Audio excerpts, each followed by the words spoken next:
Who doesn't love a good fan theory? Every fandom has them, and today we're going to be focusing on Hunter x Hunter.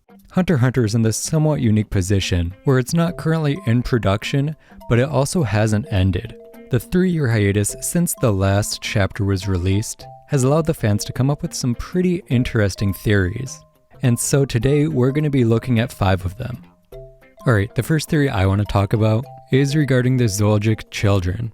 Have you ever noticed that Zeno and Silva don't seem to have any siblings, and yet Killua has like 4 or 5? The basis of this theory is that the head of the Zoologic household will have to kill their siblings. We can already see that Killua is at odds with the majority of his siblings, and it will be interesting to see if this conflict of interests evolves into something more in the future. But for now, that's all there is to this theory. Alright, next up we have a couple of theories relating Jing and Gon's relationship.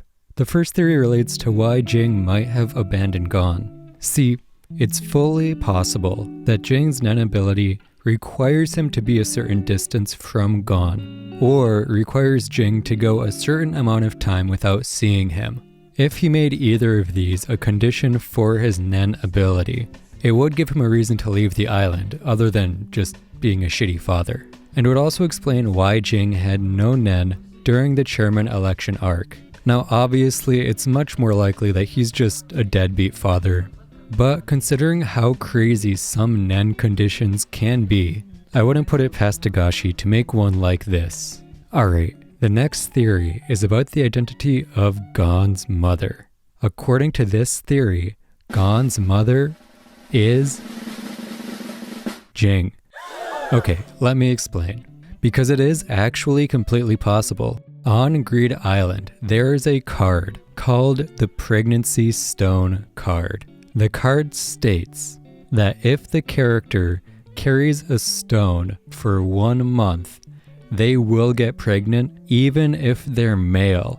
And you get to choose the sex of the baby. And considering that Jing was very involved in the creation of Greed Island, and the island was created before Gon was born, it is entirely possible that Jing used the Pregnancy Stone card to impregnate himself and give birth to Gon. Now, I don't want to get into the specifics of how this would work, but I do think it's interesting that it could work, and it would explain the absence of a mother in Gon's life.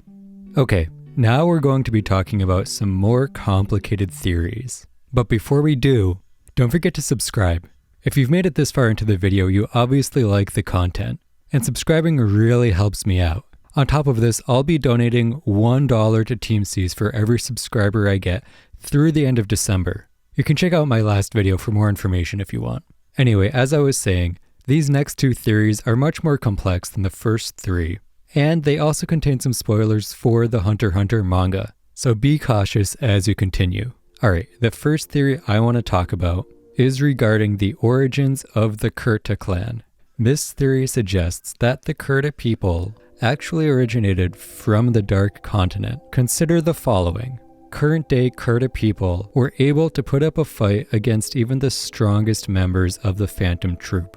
These were supposedly non-Nen using people that put up a good fight according to Uvo, which is really impressive when you consider Uvo's physical brawn even without Nen. It is also mentioned that Kurta people married outside the clan, which weakened the bloodline compared to previous generations. We don't know how many generations the Kurta clan survived, but it seems likely that the originals were much stronger than the current day Kurta, quite possibly strong enough to survive on the Dark Continent.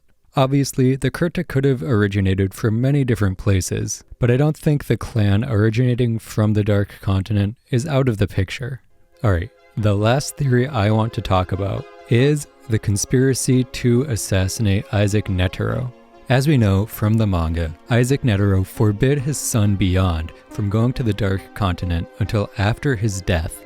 According to this theory, Beyond was so desperate to get back to the Dark Continent that he helped orchestrate the Chimera Ant crisis. It is already heavily speculated that the Chimera Ant Queen originated from the Dark Continent. But how did she get to the main world? Well, it's already been established that Beyond is one of the few people to make it back from the Dark Continent alive, so it is entirely possible that he brought some sort of Chimera Ant back with him.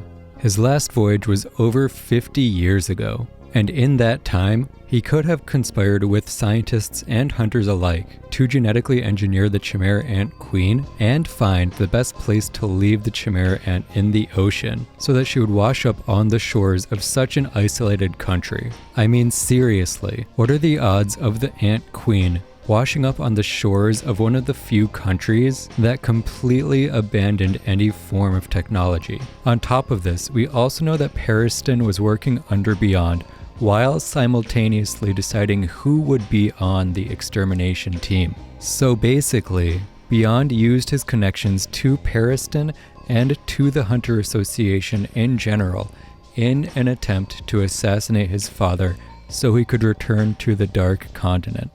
Now, obviously this is pretty far-fetched, and it's pretty easy to poke holes into, but I do think it's a great fan theory, because it's at a perfect intersection of believability and just being a fun theory, which is what fan theories are meant to be at the end of the day. Just fun ideas thought up by fans that aren't supposed to be too deep or something to get overly invested in. Anyway, I hope you liked this week's video. Let me know what some of your favorite fan theories are in the comments down below. And as always, don't forget to subscribe. Thank you again, and I'll see you next week.